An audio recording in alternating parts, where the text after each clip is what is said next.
the Overwatch League's brightest stars came out strong in its opening act. This is peak Overwatch. Oh, throw the seedings out the window because we ain't paying attention to them anymore. But this summer blockbuster has it all.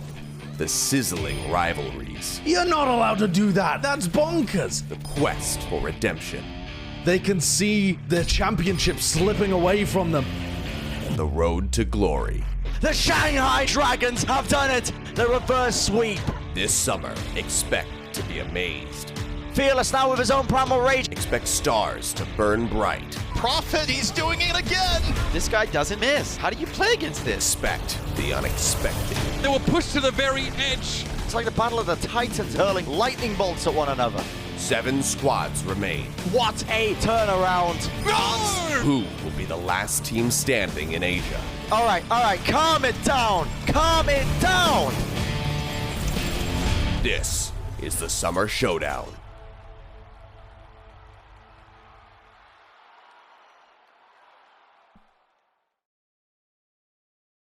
Welcome, ladies and gentlemen, back to the Overwatch League. I'm Mitch Leslie here with Matthew Morello, and we will be at least starting you off, whetting your appetite with some of our APAC region games now, as of course the Summer Showdown comes to the east. Yeah, so we had a crazy day of matches in North America. I'm expecting the I same don't want to talk about it. My bracket is just in everybody's absolute bracket's shambles. just absolutely destroyed in NA.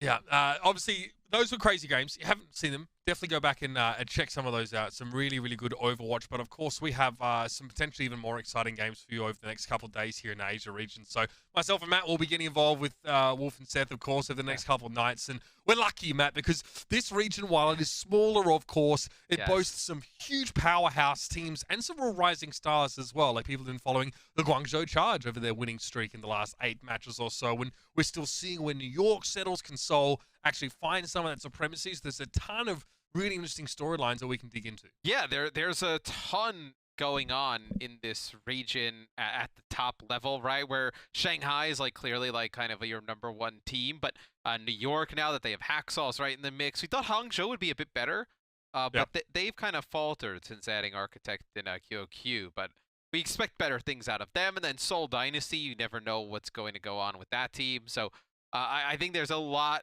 that's going on here, and I think this one's going to be up for grabs as well. Yeah, and of course, for those that are wondering, you know, where Shanghai, they of course automatically go through to the next round on the basis of being the top seed in their particular region. So they will be awaiting the winner of the London Spitfire and the Seoul Dynasty. But of course, let's have a look at our Chengdu Hunters starting lineup. Our first match will be Chengdu versus Guangzhou. Matt, it's going to be Bacon Jack, Leave, Eiting, Elsa, Molly, and Lengsa. Yeah, the Pandas. Yeah, where you know, this is a team now that without Jinmu in, I think you're going to see them not run any kind of Genji-oriented comps, right? If you had Jinmu in the game, you would see a ton of Genji potentially. Where I think with this lineup, you're going to see mostly Ashe and Tracer compositions. Yeah, I mean, last week when we were sort of covering the start of seeing the Genji with the Ashe in the mix and compositions that look like that, now Widow also coming in, we did mention that, you know, in the APAC region, there's still less Genji. Teams are less sort of feeling like they wanted to go over towards that pick and they'd want to stick with the Tracer. There's obviously some really top-level Tracers that are, you know, sort of starting to emerge in this region now. So a little bit of difference in playstyle. NA teams, some teams are taking from that based on hero pool. Some just want to have the Tracer, of course. You know, if you look at teams like Florida Mayhem, for example, Yaki's always going to want to play Tracer.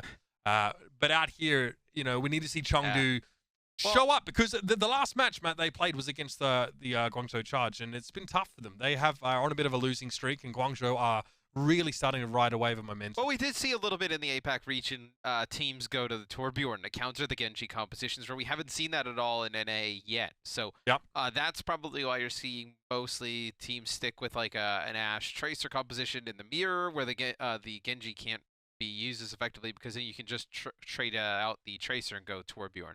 Well, we did see a bit of Torbjorn in the NA region maybe a month or so ago to counter flankers and Tracer compositions. So it doesn't necessarily sort of mean to say that it's not going to be viable in this sort of setup, but, you know, the Genji just seems to be avoided for the most part so far. And we are, of course, just, you know, as we intro this game, I just want to let you guys know that over in Chengdu, I think especially, the internet is Well, it's no bueno right now. So we have a couple technical issues across the ditch there in terms of getting everyone in the lobby and making sure our observers stay connected. So there will be slight delays this evening, but we still want to give you a prelude to the match. And of course, let's have a look at the Guangzhou Charge starting lineup, Matt, because this is a team that's really impressing us lately. Yes, and it's a team where, me and Josh, well, we've been kind of going back and forth in head-to-heads. Like, he loves Guangzhou. I'm not super sold on them as a top team, but I think now I'm starting to come around and really Why see weren't it. you sold before, though? Like, well, I haven't seen the episode. What was your reasoning? So my reasoning was kind of, I thought there were a lot of other teams in the region that had stronger rosters, had a higher potential, which I still do.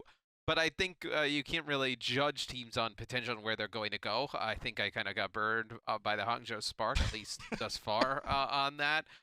So I do give a ton of credit to Guangzhou. They've looked really good. Nero and Happy have been great. I think Krong is a real standout player for them. And Shu, obviously, in the flex support role is incredible. So they have a really nice, well-rounded team. Krong is a really exciting prospect. I think he adds a ton to this Charge lineup as well. I think Nero and Neptuno are quarantining themselves right now. I'm actually they were. Josh was interviewing them from where they were quarantining, and he's chatting with them. And they were just chilling out. So yeah, obviously they the rest of the games team and is stuff. They're still chilling. Yeah. Okay, yeah. But like Krong, of course, on Sigma, I think is one of the more popular topics or the popular picks for him.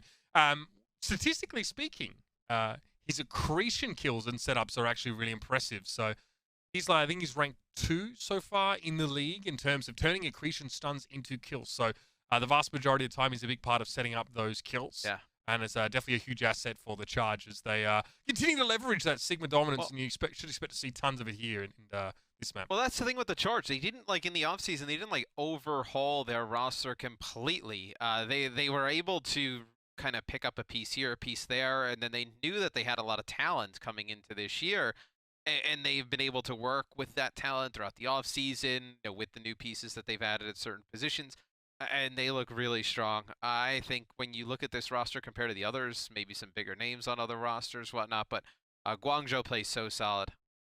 Yeah, no doubt about it. Now, of course, as we are waiting to get both these teams in and ready to play, we have some of our favorite moments from the last week or so. So sit back, relax, and start to build up anticipation for what is surely going to be an exciting match.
片，直接可以击倒一波，一个， 2个有了，3个，再来一个。 但这波别人也放了再抬，又是这个经典 combo， 但是有点保不住，这边是没有锁血的，这一波感觉后排要没了。速度加上布置，这个电子脉冲必须要有效果。电子脉冲交出之后，机动坦冲了上去，看起来是打出了相当不错的成果。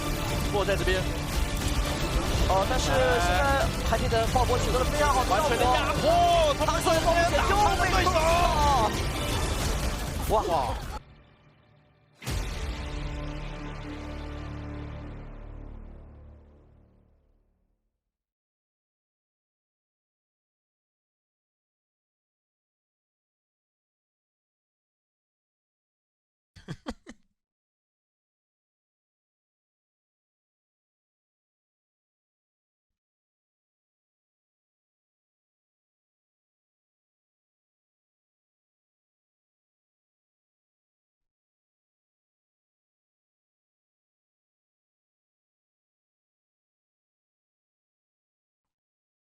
Welcome back, ladies and gentlemen, to the Overwatch League. Hey, sorry about that. Looks like we got a couple technical bumps ourselves that we're trying to work through. So thanks for sticking through that. You might have heard me and Matt just start shooting the breeze a little bit, but we're just about to jump into our first map of the series. They probably didn't hear me. I was muted, so. So just me. Just you. They were hearing just one side of the conversation. I mean, you know what? If this is anything to go by, it should be a prelude for how crazy this series is going to be. I hope it's crazier than that, because these two teams are out to deliver. Chengdu Hunters, we're always something to keep an eye out for. Something to keep an eye out here for. Just, I mean, this is life. This is the at-home life, Matt. Wow. I'm embracing it. Something to keep in mind about Chengdu is that over the last few series, there's been like a drastic issue for them is actually winning 6v5 fights. They're actually when they go up a player, the team fight win rate tends to struggle a little bit here. Guangzhou is going to win like 82% of their team fights when they get the first kill. Chengdu's only 63%.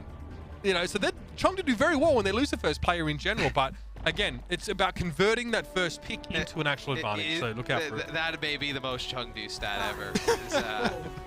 Well, we got to look at what both teams want to run. So with Leave on the Tracer, like I mentioned with the pre-game, you most likely want to stay with Tracer Ashe with this combination, or Tracer Widowmaker, any other hit scan.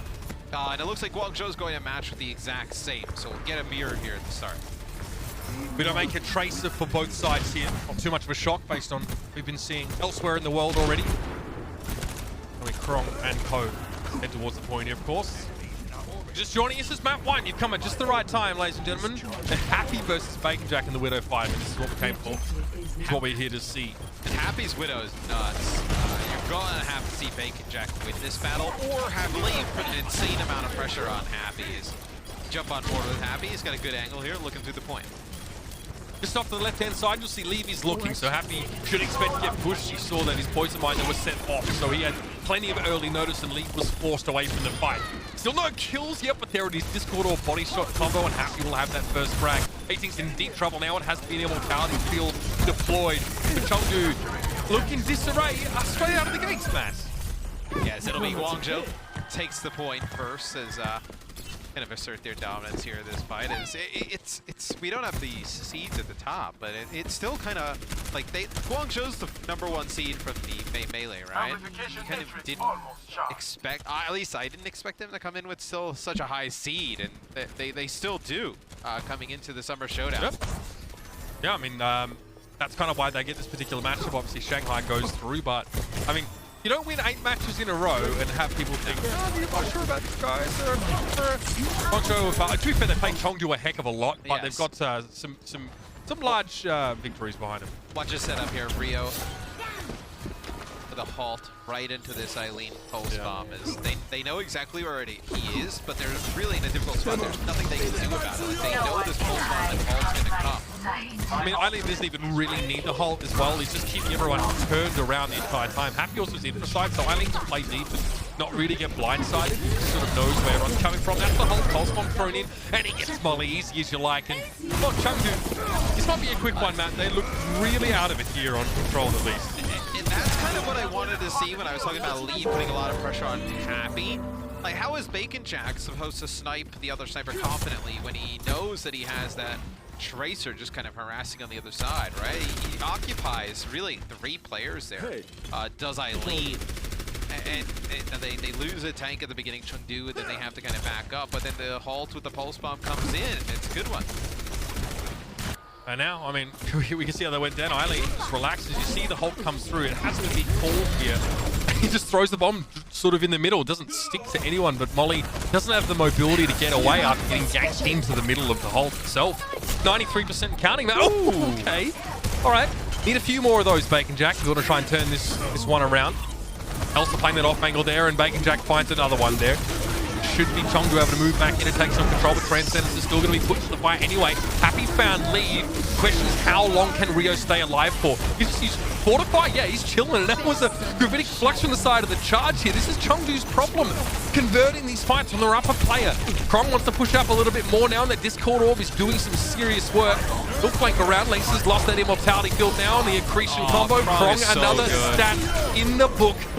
And that is beautiful stuff. He was impossible to shift there for the Hunters now. Lynxa comes in, League will at least be able to find one, but that's crazy.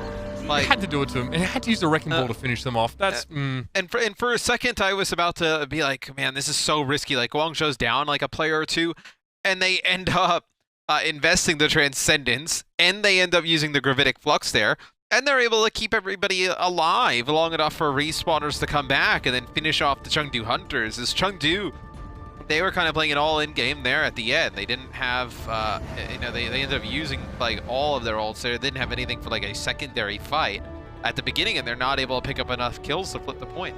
I mean, they're in a 6v4. Bacon Jack gets his, 2 of his 3 kills for the round in that last fight. Sets it up pretty nicely, but I mean, they go for a Gravitic Flux on Rio, who just hits the Fortify and doesn't really care. Krong is being healed up the entire time with Kinetic Grasp as well. He's just protecting himself. The Hunters didn't have the ability to shift them off, so not a great start for them at all here. Now Aileen goes over to the Genji bat, so we actually are going to see a little bit of that lead from Guangzhou, and we don't expect any mirror from Chengdu. And I like the Genji here on this point as opposed to the Tracer, because all of the verticality is, big deflect there from Eileen is, look at how much ult charge he's generated off of this. It's such an early immortality field as well. It's kind of hard to see where the kill pressure was actually coming from there from Guangzhou, so they forced out an immortality field, and then Eileen gets a ton of easy kills. He's 90% charged in the first fight for Dragonblade, and you can see that reduced spread there with that alternate fire of the shurikens, just making it easy. It just sets you up for the rest of this point. As Molly is switched over to the Brigitte now, you'll have the point taken here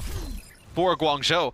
But now you can get a free fight win with a blade. You can get it early to deny some ultimate charge to the Chengdu Hunters. Then they come back. You have a window, the Baptiste ult, the M Matrix. You can win that by 2 fights on the board. You're going to be at like 20-25% here. You can get up to 60-70%. It could really go really badly for Chengdu very quick.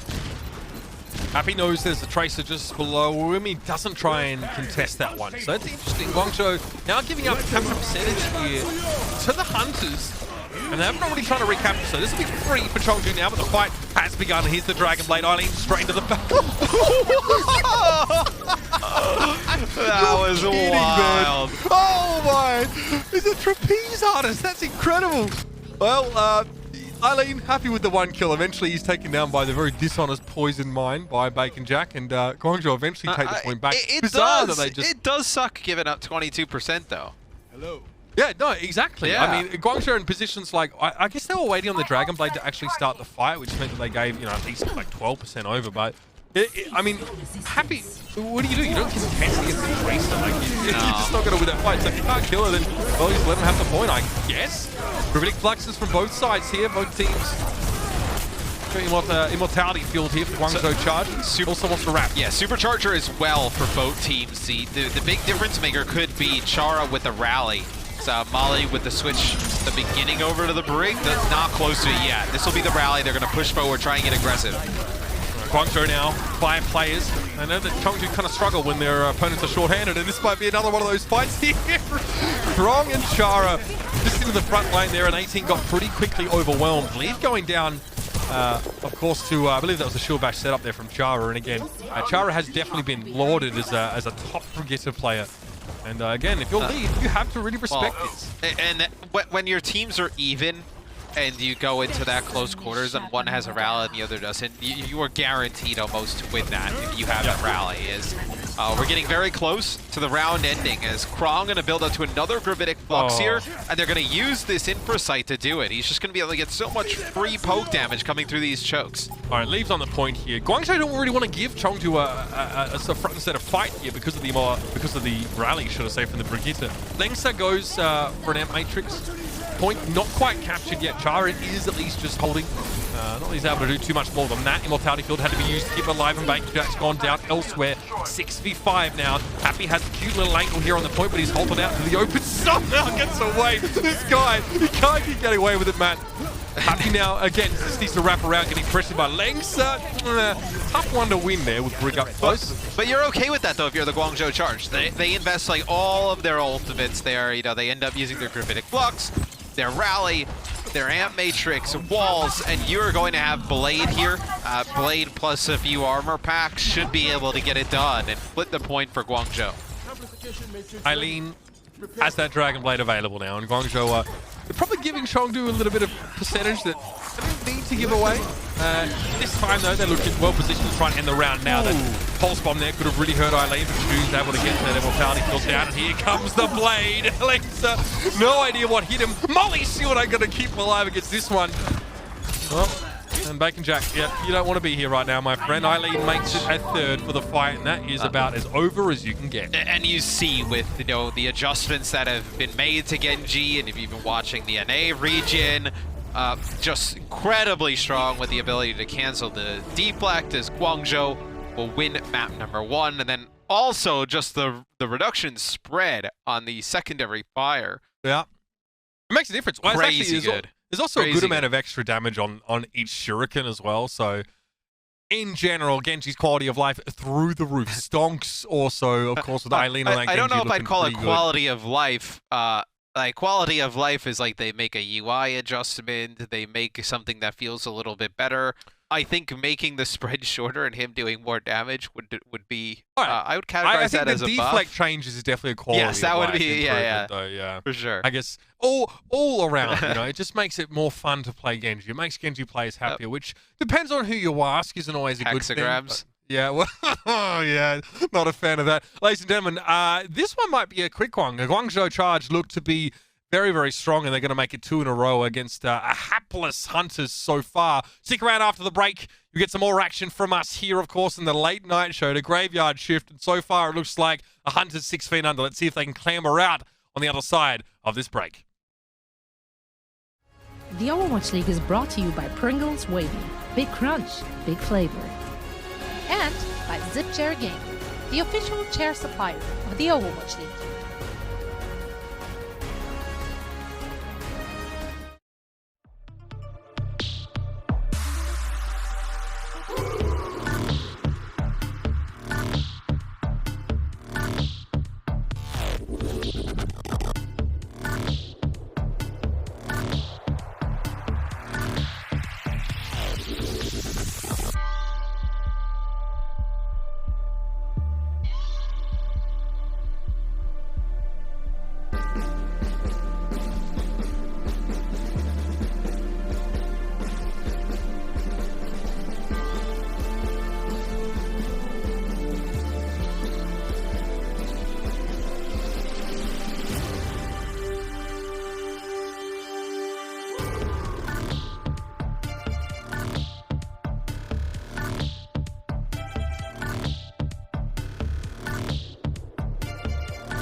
Coca-Cola is the official refreshment of the Overwatch League.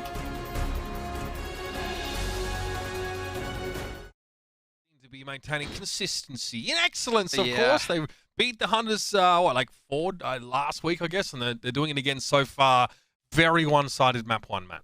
Yeah, where I feel like I think as time has gone on, you know, the Chengdu Hunters, they can't be this like kind of unpredictable team. They kind of have to play the metas eventually. When?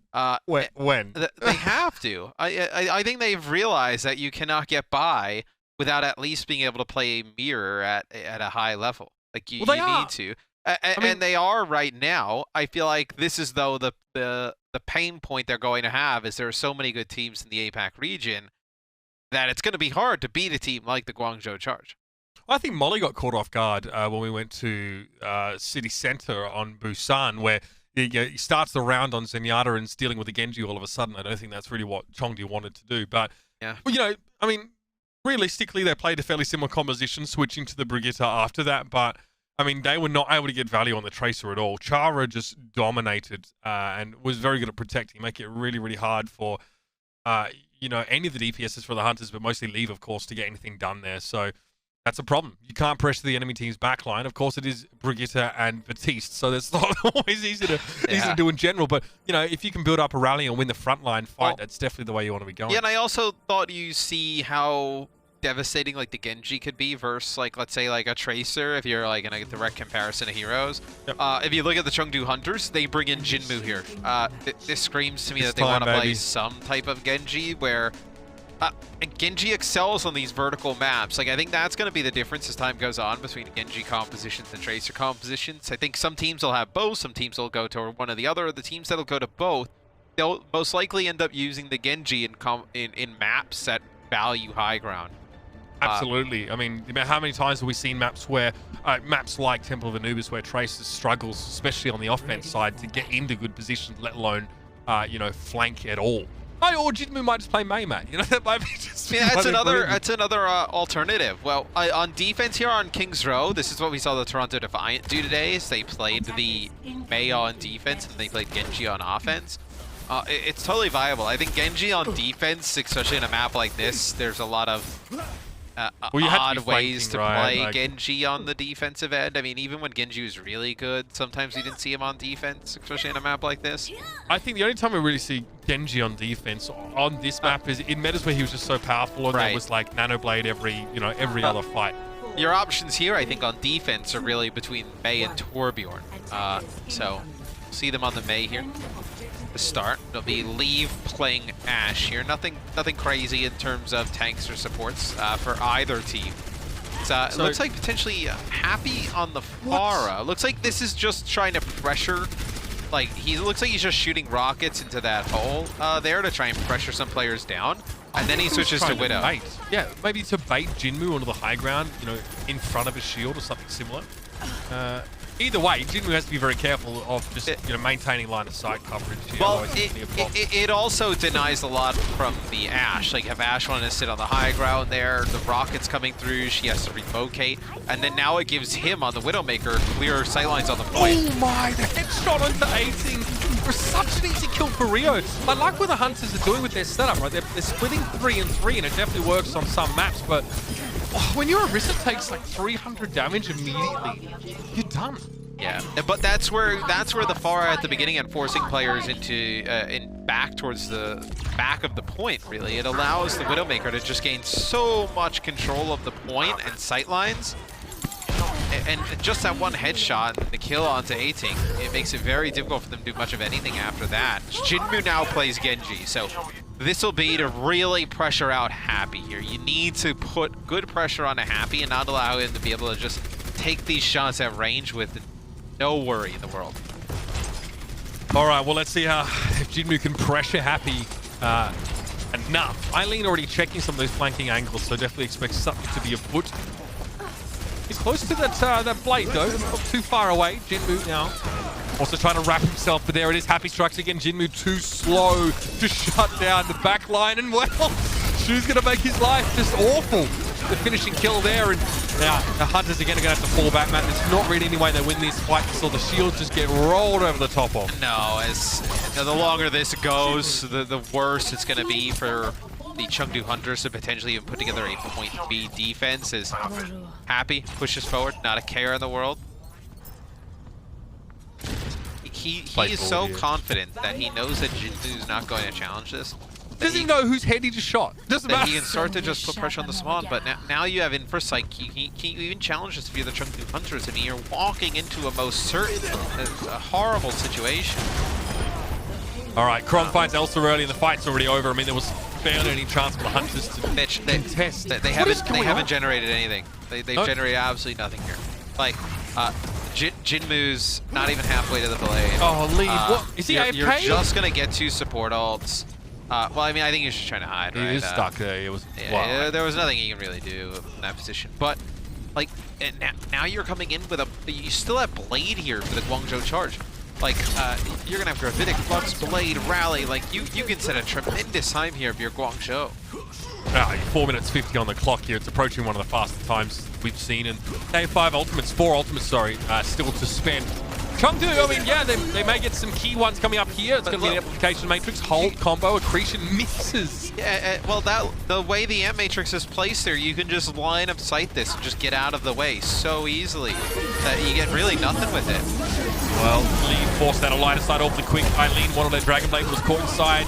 That Gravitic Flux, happy to be able to fight 18 though, and again, 18 being the first casualty in these fights. You cannot allow that to happen. Your shield is now pretty much done. Elsa's not in a position to shield the rest of his team either. Langston can only shield himself. Look at this position though from Krong. I mean, up on the high ground after the Gravitic Flux, that's where Sigma on these off angles can really become devastating in terms of the damage output. As Jinmu will fall, that'll be Guangzhou. Completes it with 4 minutes on the clock. Okay, the entirety of the Chengdu Hunters has 0 eliminations. Yeah, I mean, nobody has a kill. Yeah. It's a flawless attack from the Guangzhou Charge, and the Hunters never knew what hit them. You saw what happened when those shields got removed at the start of that last fight. So easy for Happy just to find a couple of heads. And games spiral like this in Overwatch, though. Like, when you have to make some hero adjustments and you have players get killed, staggered for a while, etc. And then you have one fight really at the end where you have ultimates to use, and the other team, you just get really bad usages of almost all of them, essentially. Yeah, it's gonna happen. That is true. Like, games do snowball. I don't think I've seen a more one-sided game in quite some time. Oh, yeah, I can also probably say, when was the last time you saw a game where one team pretty much just got one cycle of ultimates and that's it? Like, there was never really like a big fight where Chengdu could like save up and get a big win. I don't even know if Jinmu got his Dragon Blade online. Or I believe, actually, I was gonna say I believe he did, but I'm not really sure. So looks like we have some games going on here. Javi putting the Chengdu logo, then the Overwatch logo directly over it. Yeah. What's up? Maybe encouraging Chengdu to play some Overwatch tonight. So they'll run the Genji on defense. I think this is interesting. Like I mentioned, I think it's really hard to play Genji on defense on a lot of these. Jinmu on Mei here, which is so odd because Jinmu is such a fantastic Genji player. Yeah, and we kind of speculated that maybe he would switch when it came to the offense, right? I think, yes, I think you definitely would have expected him to switch. What this tells me is how much they respect Eileen's Genji. Yeah. That they are that focused on stopping his Genji from being incredibly impactful that you're going to have your best Genji player, you know, Genji being one of Jinmu's best heroes, not play it. Nicely done by Leave there. Finds the gap, gets happy. One was scoped, one was unscoped shots. It might also be respect as well for someone like Chara, who is going to see a Genji coming and just go for the shield bash immediately. Okay, so this is good for the Hunters, and this is what Sigma offers you. You can push up here, get some positioning for your main. The Jinmu needs to be a little bit careful. Of course, the Ice Block drops down to the point now. Capture has begun, but Eileen's found Jinmu as he popped out of Ice Block. Rio's waiting for a shield, but in the meantime, Shu's able to find 18, and again, the main tank for the Hunters is down far too early on in the engagement. Eileen? No. Really? Yeah. He just gets away. Again. Yeah, no way you can push through that as Lexo will jump onto the point. He will fall. This looks like you're going to see Leave drop as well. As Guangzhou now reestablishes control control the choke. They did a nice job of retaking the point. And you only had, what, 1 tick there go in permanent progress for Chengdu. Yeah, not what they were looking for, and the charge just gave them a bit of room on the point. They were happy just to wait for Rio to have another shield before they went for the recontestant. I believe doesn't know. It's Batman! Oh! Yeah, drop down. Batarangs in there, smacking them out. This is just brutal. I mean, that is so difficult to play against, like almost impossible to the point, because it's one thing that a little bit of a throwback, but like Call of Duty Advanced Warfare had a lot of like big movement abilities, the vertical aspect of it, and it's so difficult because you're being attacked by players who aren't on your screen. And right there, what you saw from Eileen, it was exactly that. As Leave had nothing to do, is they were just kind of talking over this fight because, to be honest, Chengdu doesn't really have a chance to win it. Like, they're so split, and there's players all over the place, and they don't have an advantage. Now you have Leave going to Widowmaker here to try and get some picks at range. Which makes him potentially even weaker against the Genji up close. But Chengdu's been all over in terms of, like... What is he doing? I mean, I understand he can't freeze the Genji immediately there, but this Blizzard really needs to stick. He needs to find a good one here. No combo with the Hulk, as far as we could see. Maybe it was an accretion. Happy's on the high ground. If you're looking for Leave here, he knows he's somewhere. Well, of course, he knows exactly where he is now with the infrasight. Again, massive headshot on 18. And they drop Supercharger right away. They want to try and burst him down. Not good enough, though. Immortality Field down to Blizzard. Defensive Blizzard, but Eileen is thrown up into the air. He will be frozen momentarily. Okay, Immortality Field was there, but it's not enough. They use Blizzard and Gravitic Flux there, plus Rally to get through that blade. I mean, if that doesn't tell you how much they're worried about Eileen in this match. The charge looks so instinctive for them, Matt. They're going to rally out of this charge. Yep, and they're good. Krong's not going to get damaged now. Chara is, I mean, he's biting off a lot right now. She gets with Alexa. Chara eventually goes down. Krong has kinetic grasp for a while. He's buying so much time that Gravitic Flux gets 2 and 8. He didn't have, he didn't have Fortify. Rio with a sick halt, though. Like, you know, the kinetic grasp to build enough shield to feel confident enough to get up in the sky and then use the Gravitic Flux. But Rio with a nice halt, dragging some players off the point. Desperation mode now for the Chengdu Hunters as they make some late game switches. I mean, I sound breathless when I talk about this gameplay because, frankly, it's just... It looks horrible to be in the Hunter's position. This is the most uninspired performance I've ever seen from this team. Happiness is going to push on in. Immortality Field was there, but Jinmu comes in with the famous Doom Fist and wrecks Chara. There might be an opening here. Happy gets rid of Jinmu, and again, the Hunters are failing to close another fight in which they have a player advantage. Not just one player, but 2 this time. Happy stays alive, and this pulse bomb could be devastating. Leave is missing. There's the stick. Shield isn't going to protect Lengsa, and that's another kill. Kyo's able to shut down Happy at least with Rio missing, and now Chara is on his low. Eileen with a blade here coming in from the high ground. I mean, that pile driver was a sick setup for Eileen, and this blade is going to cut straight through now. 18's low. Eileen, can he deflect in time? No. Leave's going to take him down. Krong, though, is healthy enough. Can he get adaptive shielding available? No. He's forced to roll away, and the Hunters win that fight, but it's a Pyrrhic victory. All right, so the Hunters finally take the point. They'll get the card rolling. You're going to have to make a lot of switches here.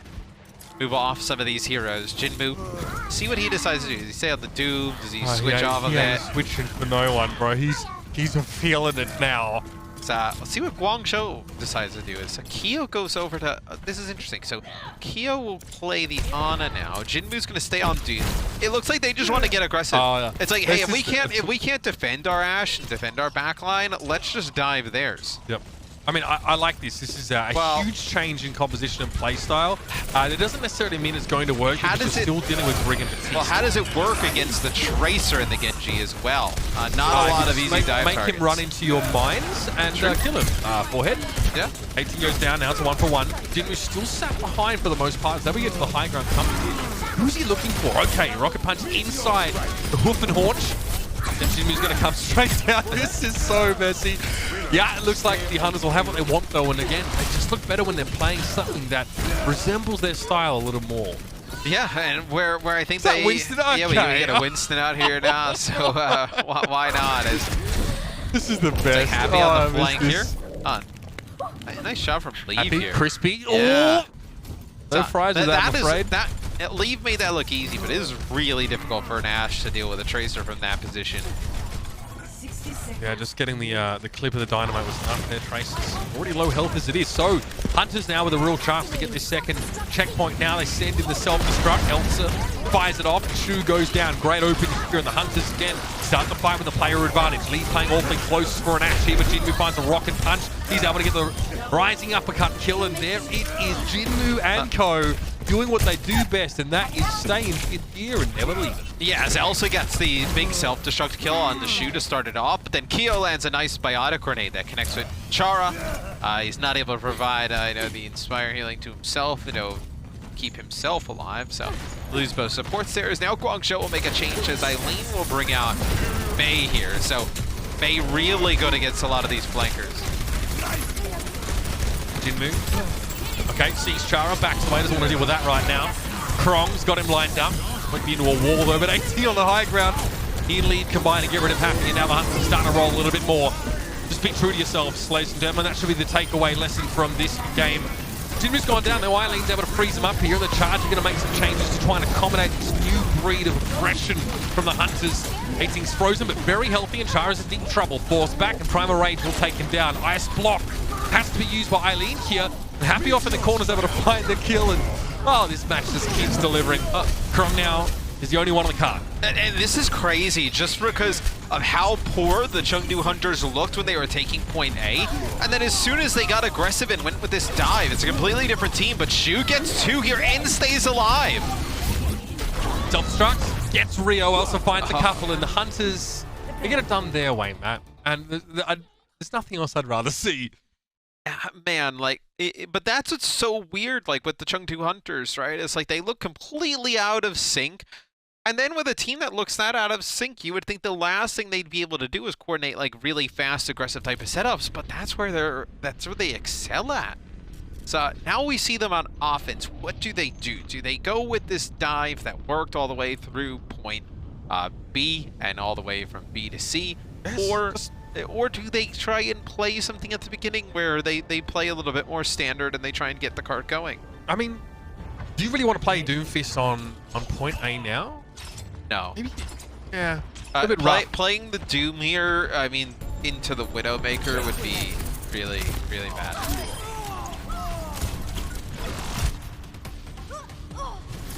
Nice sleep dart there. Yeah. Nice little cherry on top. Yeah, it's a nice biotic grenade as well, like I mentioned.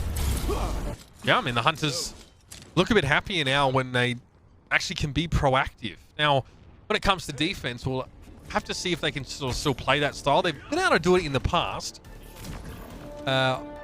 See what they come out with here. Jinmu on the Hangzhou. I don't know if we'll see too much Farah here against Happy, unless Leave's trying to bait something out. Happy did the same, if you recall. All right, well, nothing is more Chengdu than this composition. Genji for Jinmu, Leave on the far, at least for the time being. They gotta be switching off of this. Switching. Yeah. They're gonna go. Oh, this is some Genji Tracer. Yep. Aged cheese. Some dive. That's pretty much as dive as you're gonna get. It's pretty much a new age dive with the Brig armor in the way. Jinmu gets to the high ground. This is what I want to see them do earlier in the series. Like when we got the starting lineups, I was really confused because Jinmu gives them a really nice Genji option. Yeah, I mean, absolutely. Leave on the Tracer is definitely going to be solid. If they can play aggressive as well, they don't have to worry about protecting their supports as much. You see that the Charge are playing not overly a mobile composition, of course, with the Orisa at the core here, but Eileen now might be able a chance to go on a rampage. That wins. No, he's scary, real scary. 18's able to force Eileen back. And Immortality Field had to be used, but there are scant seconds remaining. But they don't have a demon back. Can they get it back? I mean, yes, they will be able to get it back in time. So here's the nano boost on towards 18 this time. Jinmu's not remotely close enough to the blade, but look, there's so much damage here against the Winston, who's forced to get out of dodge, break line of sight. Shu chases him to the high ground. Now you don't have your dive tank. Eileen's gonna have a Dragon Blade. Go for Jinmu, who was deflecting. That's a lore fail, if I'm honest with you. Deflect the swipe of the blade, and the Hunters do run out of steam. They come up on something decent, but haven't exactly struck gold here on Kings Row. See how Shu's playstyle. I mean, we saw Shu last year. I play a lot of like Ana, Zen, very good flex support. But you see how a hero like Baptiste fits right into what his strengths are. Like in the last point when Guangzhou was on defense, like he picked up 2 really nice kills back to back through an Ant Matrix, like the ability to do damage plus heal. And then right there you see him the Nano Winston up on the high ground. He just jumps up, puts a burst right into him. Pinks him out. It's a big kill. Shu has 13 final blows. That's more than Eileen. Yeah. It's more than anyone else on his team except Happy, and he's prevented 6 deaths to Kyo's 3. So he is doing it all right now on Batiste. You know, whether it's healing, damage, you name it, he has got it. That's, I mean, you saw him there taking responsibility for that kill on 18 there. Very impressive. I think as soon as we saw Batiste kit, we kind of knew there were going to be players in the league who could put out like DPS level damage on this hero, and Shu has definitely turned into one of them. Even after they increased the recovery period between the burst fire of Batiste? Yeah, at this level, it's not an issue, right? Like, I mean, it makes it a little bit slower to like land those bursts consistently, but it's still probably, you know, not enough to kind of get a decent line, right? Like, this is a filthy performance from Shu. Looking at the numbers now, I'm actually astounded. He's basically got the same damage as a DPS. Yeah. It might differ by maybe 5 to 10%. The healing is good as well, right? You know, yeah, the healing is still 60% of his team's healing. Yeah. I mean, he's paired with a Brig, but I mean, that's incredible. Try and get an eye on Shu when you can, and just see how he manages to mix in the offense and the healing aspect. So now the Hunters have to hold out for 3 minutes and 45 seconds. That is one tall order. And the fact that you can have Guangzhou come out here with a Widowmaker makes it really difficult just right off the back for Chengdu, because you get outranged Widowmaker versus Ashe, where you can't peek these sight lines because you're going to lose that battle at range. And it's just a matter of time before they work you down. 18 shield's broken, Matt. He's in trouble. Halted, and he has to move away now. Who stands on the point? You'd think it would be Elsa? But he's fighting somebody on the left-hand side. Like I mentioned, you're not going to be able to win that. Oh, no one benefits from Elsa's shield where he's playing from right now, unfortunately. And when 18 shield goes down, it's over. Yeah. Absolutely over. What a drubbing. It was a bit closer because Chengdu's able to pull out a really like good offense for point B and point C. But still, I think when you know the other team's going to run a Widowmaker like Guangzhou does with Happy, you can't come out on a map like Hangzhou and run Ashe or something like Ashe May. Like, you don't have anything to contest the Widowmaker at that point. And when you allow Widowmaker to set up on that right-hand side on offense and just look for free over the point, that's the type of results that are going to happen, right? I know 18 has his shield up. There's nowhere the Ashe can go to kind of get a good line of sight. She moves out a little bit. The Ashe gets headshot by the Widow, dies. Then the Widow gets a headshot into the Orisa. Then you start to get the pressure on the point for Guangzhou. And that's it. I think Chengdu in the halftime really needs to look at some of these compositions they want to run. I think it's clear to see that the best compositions right now do not suit Chengdu. They play better when they play a less optimal setup, Matt, but not better enough. They're still behind by, in time, they're still behind by like 3 minutes. So they are, I'll be honest with you, at home. I love this team, the Hunters, but they are way behind in this matchup. They are barely holding a candle right now to the Charge. Let's see if they can bring things back on the other side of this break. We'll be back with half-time, some thoughts from myself and Mr. Morello, and then back into map 3. The Overwatch League is brought to you by T-Mobile. Switch today and rank up to America's largest 5G network, T-Mobile. And by State Farm. For auto, home, or renters insurance, like a good neighbor, State Farm is there.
Welcome back, everybody, to your halftime game break presented by Cheese It Grooves. And this one might be a quick one. It's not uncommon to see one-sided matches in this region, especially.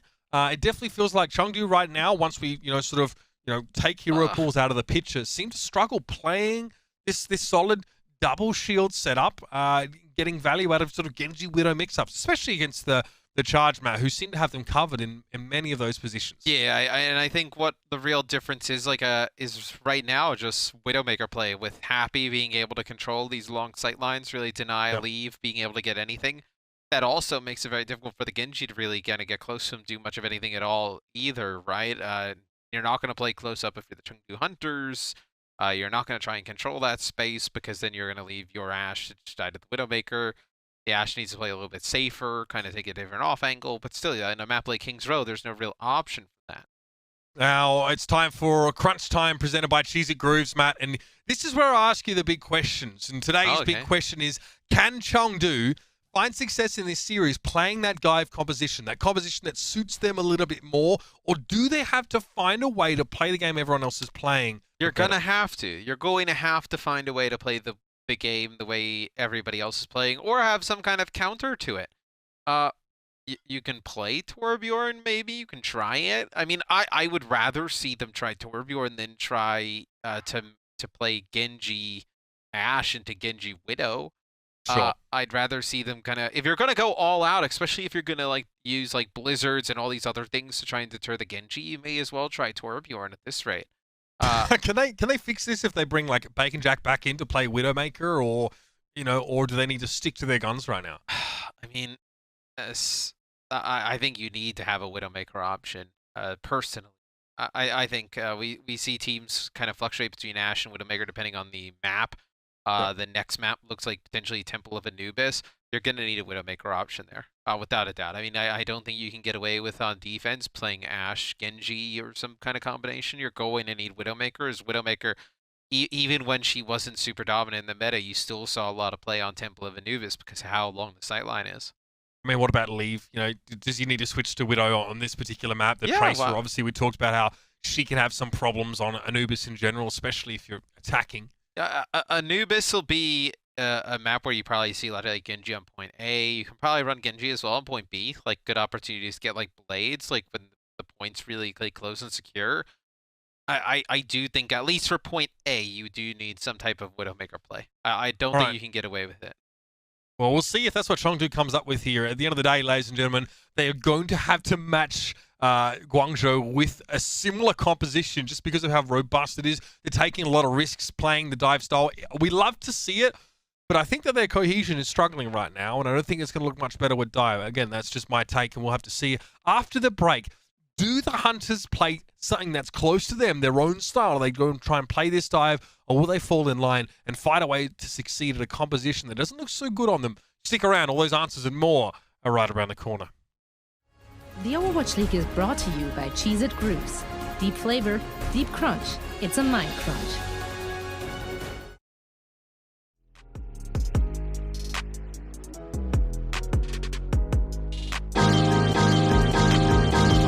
That fight, it was all monkey business from start to finish.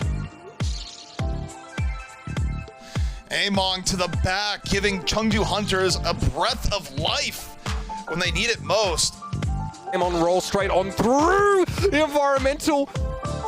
Again, another very scary thing. This guy is so mechanically skilled. It's almost like having a third DPS player. His aim, his movement. That's aim on things for you.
The Overwatch League is brought to you by HyperX.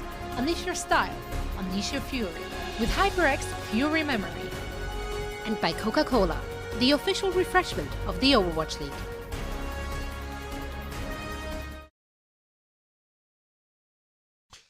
Welcome back, ladies and gentlemen. Map 3 in this series between the Chengdu Hunters and the Guangzhou Charge is just around the corner, and it is it's the last chance for the Hunters to stay alive in this series, Matt. And you know, we came into this game and we sort of explained that, look, the last time these two teams played each other, it was not very close. You know, it was 3-1 in favor of Guangzhou, and they've played Chengdu multiple times over the course of this season. They're 5-2 all time, so they're definitely ahead of the curve, and this would be the 9th win for the Charge on the road, which would be, I mean, they're already at their longest streak of wins so far, so it's not looking good for the Hunters. We'll see, though. I mean, this is their map pick, so they are taking us over to the Temple of Anubis, like I mentioned. We'll see if they have any pocket strategies planned. You can dive here. If that's what they wanted to do. I think it would be quite difficult, but I think it is something we've seen work in the past. I don't know how it kind of fits into this meta, though. Yeah, I do wonder, you know, for Chengdu, they've obviously had this last week or so to practice and get an idea of what they'd be going into. And if you look at their lineup, there's nothing that really screams to you that they would be unable to play a more ponderous sort of, Arista Sigma style, that's slower play. That's what 18, comes into the team to do ostensibly. Is to play. He plays a bit of Reinhardt. He plays a little bit more. He just doesn't play ball, basically. That's why he's in here. But the Hunters haven't looked good at that setup. Their coordination looks bad, and frankly, they look like they don't know when to go forward, when to get aggressive. Yeah. And even when they get an advantage from one of their flankers, or whether it's Jinmu or Leave, they don't convert that player advantage. And I would say there was 3 or 4 fights in the first couple of maps they lost when they were in a 6v5, and that is frankly, it's inexcusable. They have to sort of do something about that. On offense, Matt, we might get to see some more dive from them. Yes, it looks like here, like I mentioned, you can play dive on offense. It looks like that's exactly what they're going to do. Looks like they'll have a Sombra in play. Maybe this is just to scout. You can use the Sombra to scout and then go back, but where the translocator is placed, it looks like this is going to be a pick they're going to commit to. Jinmu, I think, was hoping to maybe deflect that, the dynamite. He might have as well. He might have deflected it upwards, but we'll see if that really has made a difference. Leave is up on the point here on the Sombra. Didn't get the hack on Rio. Wow, that's a long way away to go. And, we didn't see that, bro. Don't worry about it. Lexi goes down to Krong here. And here you go, Happy, by the way, for the month of June, had the highest total final blows in the whole league of players. 220 final blows for the month of June. That's a lot of probably Ashe, Widowmaker play, and just playing lights out. I mean, that's what we know from him on this team even last year, right? Like, the Widowmaker play was really solid. Now that we see Ashe come into the mix, he's going to be good at that. So, I kind of like that too, because that's a stat that, like, it zooms out. It's like 4 weeks of play, right? With and without hero pools. And it just shows that he's consistently putting up massive numbers. Eileen. They're just allowing him to free farm this blade up here. I mean, this is exactly what Genji wants to do, right? Play it medium to long range, farm blade, and then go absolutely ham. 18 trying to push up now, gets stunned, but he will not be denied. Wants to try and get a little bit further into the back line. Krong hit with a biting grenade there, nicely done. And good flexibility from 18 there, just to hit that high ground and find Eileen. Yeah, it was a good biotic grenade. Shu's immortality field even keeps them alive, as we'll see if they try and push out of this with an Amp Matrix. All right, Blade there's Jinmu. He wants to use it. And straight from the back door this time. Stunned up, though. Achara is a god. He just turns around and gets a shield bash. And the Charge somehow hold on. And mind you, the Hunters, while they're trying to, dive and make this fight happen, they're not capturing the point. They only get the 1 tick in the end. And Krong is able to get away for the most part here with that kinetic grasp. And that's rough, Elsa. He was hoping for at least something out of that fight. Well, now Elsa's going to get staggered here for a bit. They'll be able to finish him. A few players here linger still for the Chengdu Hunters. Now Chengdu, they come in, they have an EMP available. If the EMP doesn't work, man, they're in trouble, because you're going to get maybe another blade towards the end here. Probably another a nano boost, so this EMP's got to be good. Yeah, who's he looking for? Eats the Batiste as well. Yeah, okay, so no chance for an immortality field from Shu. Leave is pushed down to very low health, and 18 goes in and follows up here. But if you don't win that kind of team fight, you're not winning any of them. No. 18 pushes the fight, the Primal Rage in, and even Erratic from Langston. A lot they're used, considering just how advantageous they the fight needed looks to. with ultimates. They needed to invest that heavy, because you lose that fight, you most likely lose the series. So now they get point A. They'll have a chance here to attack point B. They have no ultimates like you mentioned, and Guangzhou has a ton to save here. So we'll see how Chengdu kind of manufactures offense here. You're going to need to play the long game. This is how 18 started the fight, so he drops in. Deals to Brigitte as well. I think he was just trying to make sure that Chara was subject to that EMP by being kept inside. After that, well, pretty straightforward. Yeah. The Charge do actually use, if you notice that, they do try and use the Gravitic Flux during that fight, so Ronga doesn't get much for that. Already, fight happening on point B though. You can see here comes the push. Rio loses that supercharge pretty darn quickly now, and nice fighting grenade there defensively from Kyo to keep the Hunters topped up, and Eileen's able to find Kyo though. Jinmu's being forced back into Brig, and he is very afraid of her. Well, it's the Brig, but also the Bob used from Happy right on at the point, as there's nothing that the Genji can do to Bob. His Bob's just kind of standing there free-firing. So this is what I wanted to see. Double flanker and die from the other team. Bring out the Torbjorn. So Eileen will play Torbjorn. We've seen this from the Guangzhou Charge already throughout the Summer Showdown. What we're seeing from Chengdu right now is pretty close to one of their favorite team compositions to play. With the Echo instead of the Genji, but everything else is pretty much the same. This is, if you watch them, you know, I think 7% over the course of the season, I think. So that's quite a bit, but they do like to play with the Ana when they can. Winston Zarya is, frankly, well, I guess they're trying to get some more survivability, but Guangzhou aren't even playing as Zenyatta. Like, why are you... They're trying to get some more survivability for, like, the Winston or the Genji going in and taking damage to the Torbjorn, but... Forcing shield bash, maybe? It's just, it's interesting because Torb can pop that Zarya bubble pretty darn quickly as well. Alright, well, he's on the jump in. Bubble given, 18 chase them down. Immortality Field has to be used there. So that would have been a good trade if you trade Bubble for Field, but now you lose 18. It's a 1-for-1 though. Chara is also down. Eileen, though, controlling this left side. I was going to say, and look at the Torbjorn turret just watching the cross of the point. Like, Jinmu jumps over the wall, try and get some damage. He has shots. Done. He cannot deal with this Torb turret. Yeah, no, we'll see what they go to. I think they're going to stay on this, though, a little bit longer, though, Mitch, if I'm being honest with you. You're getting close to a Nano Blade here. You're going to have Rally, a lot of ultimates coming online for the Chengdu Hunters. I think they're going to give this at least a shot with these ultimates before you switch. Nano Blade. Well, there will be an Immortality Field from Shu and a Shield Bash from Chara. So let's see if the Charge can make use of that time that those abilities will buy them. I believe I have an EMP as well. I mean, if they get Nanoblade EMP, it's probably over. 13 seconds left in the round. Okay, interesting. Lee had to get out of that fight kind of quickly, and Jinmu got shield bashed. He's still being kept alive.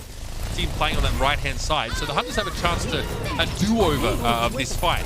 Jinmu gets nanoed here. Hasn't pulled the blade yet. Happy gets a Bob on the point. So Jinmu's actually just standing here with Nano and not really going for anything right now as the Charge are playing quite passively. Bob is down, and now this is where you think Chengdu go for something. EMP Blade might be the combo. Yeah, they EMP, they get Happy and Krong. They're going to be able to take out Krong here as Rio will end up using a supercharge on the point. Now the Dragon Blade comes in. Yeah, nice patience from Jinmu. He actually held that for much longer than I would have expected him to. Still, the Charge have some players up here. It's almost 2 ticks for the Hunters. Flux coming in for the Charge as well.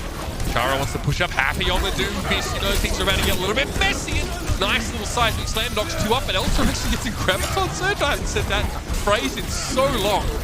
But now he's charged up, and the Zarya still hurts, even if she's not in vogue right now. The Hunters come up with something wacky, and it works. Yeah, and they finish with 10 seconds on the clock, and Krong's Gravitic Flux captures absolutely nobody. It looked like a halt came in, and then they were trying to set it up. And I actually think from looking at it like really fast when it was going on, because you're on Happy's POV, he may have actually like knocked them out of the way of the Gravitic Flux because it didn't connect with anyone. Nobody took damage from that. Yeah, that may have happened. The seismic slam. Well, he knocked them up. I didn't know what would have knocked them so far out. Krong, I'll be honest with you, had a pretty average round as far as Gravitic Flux goes. 0 kills as a result of Gravitic Flux being used. You can see the last moments here again. Grab's available. Pretty straightforward stuff there from Zari. That's all you really have to do. Charge it up as heck and ready to rumble. Yeah, I don't know where that gravitic flux from went, huh? Yeah. Very odd. Didn't seem like it got anything. And then the Zarya here at the end, once Zarya gets charged up, gets rolling pretty fast. Unless he got slept in midair. We didn't see it. I don't think he did. I think he got it off because he saw the big circle on the ground, and I just don't think he got anything. Chengdu with the Junkrat here. Yeah. I mean, they're not going to play. They're not going to play. You know, Genji, Sombra, or Winston dive on defense. So this is a classic. Make no mistake. We've seen plenty of this. Man just does what he wants, man. But if you're the Hunters, you're dead serious. You're not laughing. You're not joking around. This composition may look redonkulous, but you are absolutely trying to punish the Charge. Now, the Charge are relatively slow moving here. So as time goes on, the war of attrition is definitely going to be one with the team building the Junkrat. Jinmu has them right where he wants them. Halt combos will be absolutely brutal as well with that remote mine, and the Charge are rotating maybe to the left side high ground to avoid getting splatted by Junkrat. Well, they're going to get caught out here. At least you're going to lose Shu. So you lose your immortality field, which is huge. You see Happy go down to basically no HP. They lose Jinmu here to Chara. Are you going to be able to make anything out of this if you're the Guangzhou Charge? I don't think so, but... They double down and get rid of Krong here. Leave is pretty safe, but doing a whole lot in terms of the team fight. I think he's just checking that back corner for Genji. Yeah, the Genji's no one in NA would do this, Matt. No one in NA would play anything like what Chengdu are playing. They just don't do it. No, and Junkrat here, I mean, I think there's probably like a few better options. The Junkrat's good against like deterring like dive, like really close, but you know that Guangzhou's not going to dive. It's really just going to be like Eileen. And that's astonishing. And I don't think you're going to be able to put enough damage through the choke to make it worthwhile to give yourselves a massive shield advantage. I don't even know how the Charge got so much value off in that halt there. It was fantastic placement from Rio above the shields, and there was an accretion there as well. And Krong once more, yeah, another notch in the belt there for accretion-related kills. Eileen is, well, he's happy just chilling on the point here. Keo uses the Amp Matrix here. Why?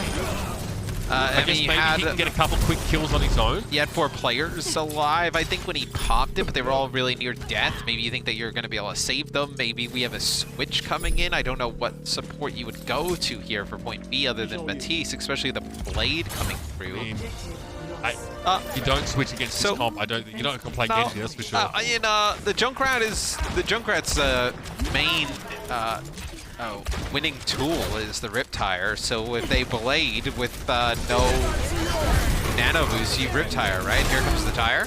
You're able to get one.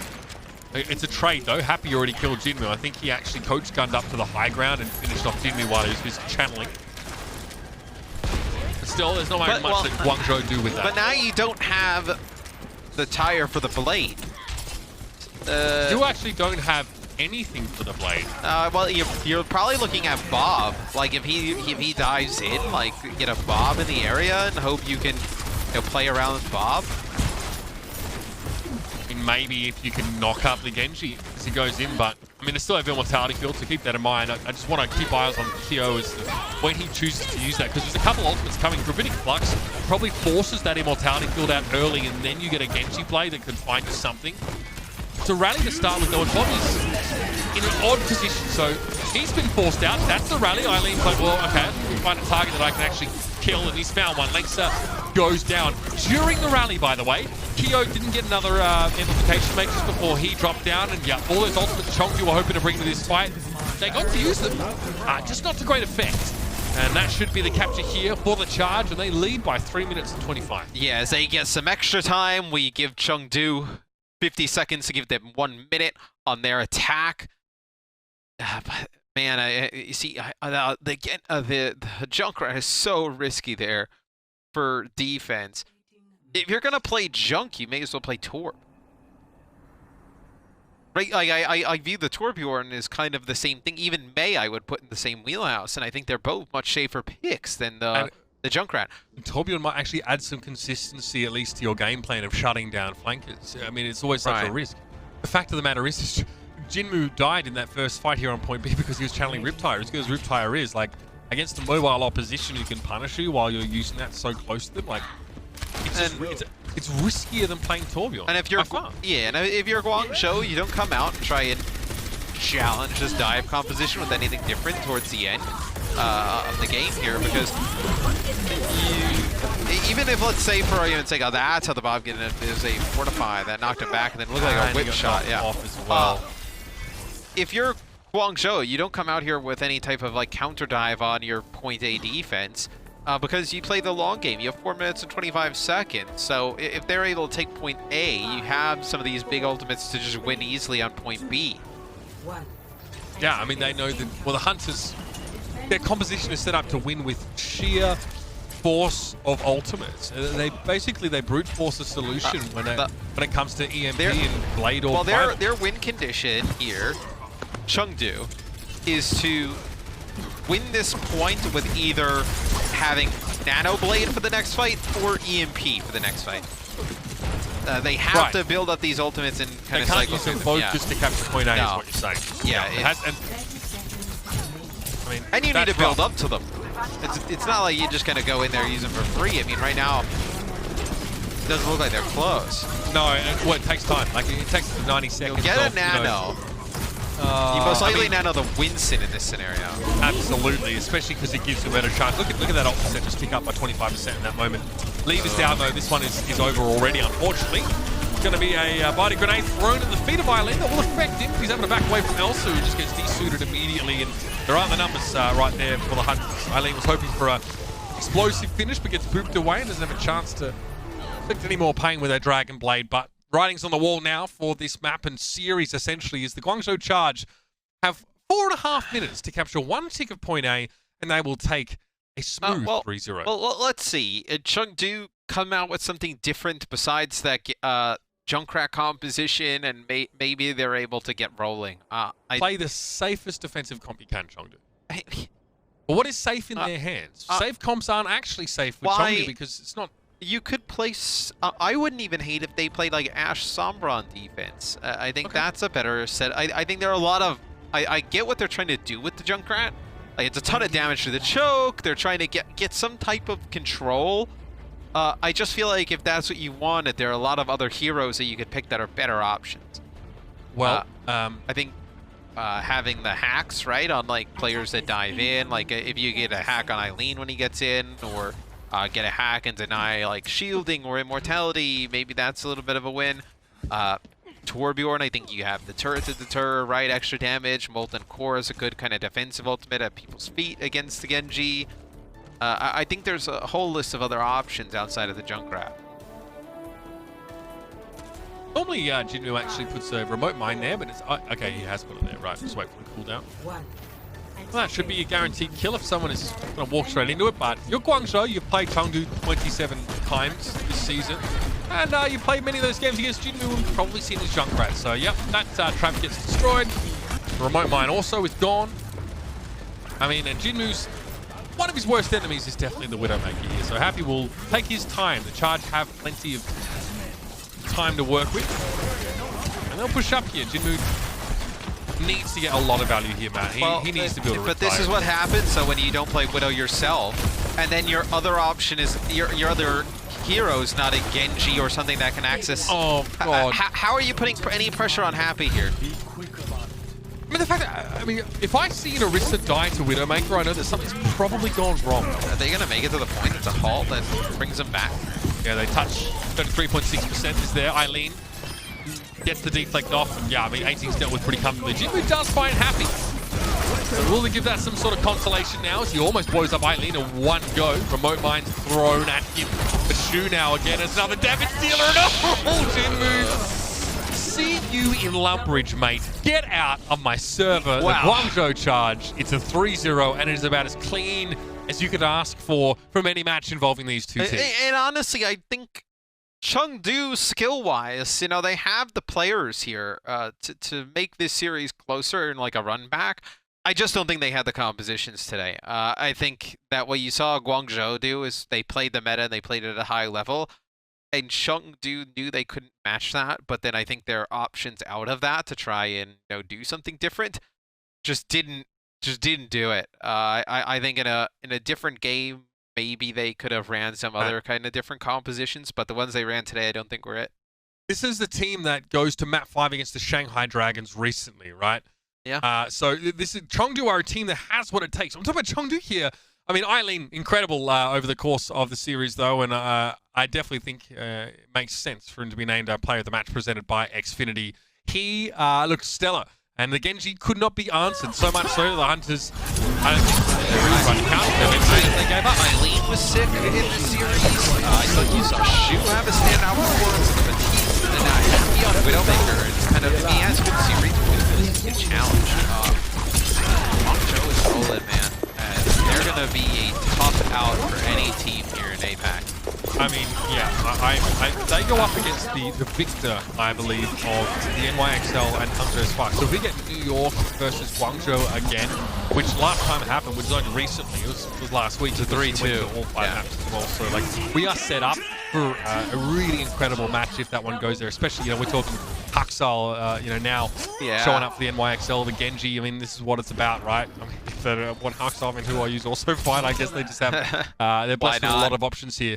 But the Charge look really, really streamlined right now. They look very instinctive. I said that earlier on in the series. It seems like they're very confident in going forward, and you know, whether it's double shield or they're playing, you know, some sort of Genji-based composition.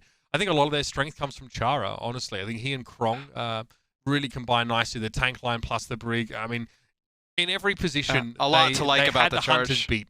Yep, I really can't put too much past them there. So that will be the Guangzhou Charge advancing. Like I said, they'll play the winner of the NYXL and the Hangzhou Spark. But our next match is quite an interesting one, Matthew. We have the Seoul Dynasty and the London Spitfire. Two teams that, they've been up and down. Both of them, of course, have notched up victories against the Hunters recently. And the Spitfire beat the Spark last time around. But that's a tough one to call. If there's upset potential for any of the matches, I think, in the APAC region in the first round, I think it's this one. I think with the way Seoul Dynasty is up and down, I think London, they've shown flashes recently of having the potential to take out, I know, some of these top teams. So I'm excited to see those two teams go at it. Yeah, so stick around, ladies and gentlemen. The fun is just beginning. Always nice to, you know, wet the whistle with a little bit of Chengdu action. But now we're going to be heading over to the Seoul Dynasty versus the London Spitfire. It's going to be Wolf and Achilleos taking you through that one. Thanks for sticking with us so far. We'll see you with more Overwatch action on the other side of this break.